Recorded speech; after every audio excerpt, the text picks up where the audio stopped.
शहर सुल्तान के इलाके कल्लरवाली में डीसी मुजफ्फरगढ़ हाफिज उस्मान ताहिर की खुली कचहरी।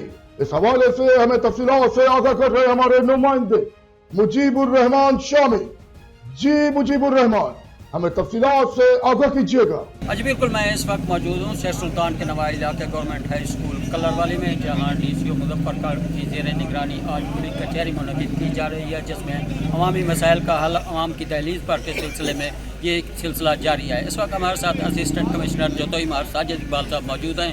आइए उनसे बात करते हैं, उनसे पूछते हैं कि मार साहब आप हमें बताइएगा, ये जो खुली कचहरियों का तसलसल है ये जारी है, अवाम को इसके किस कदर समरात मिल रहे हैं? जी बिस्मिल्लाहिर्रहमानिर्रहीम। मैं आपको इन्फॉर्म करना चाहता हूँ कि हमारे जो डिप्टी कमिश्नर साहब हैं उस्मान ताहिर जप्पा साहब, उनका एक विजन है कि लोगों को जो है सर्विस वो उनकी दहलीज पर उनके घर तक हमने प्रोवाइड करनी है।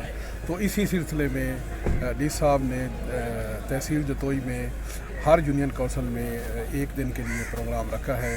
बहुत शुक्रिया मुजीबुर रहमान, हमें तफसीलात से आगाह करने के लिए। मजीद खबरें और अपडेट्स जानने के लिए देखते रहिए फैज़ न्यूज़ नेटवर्क। फैज़ न्यूज़, फैज़ सबके लिए।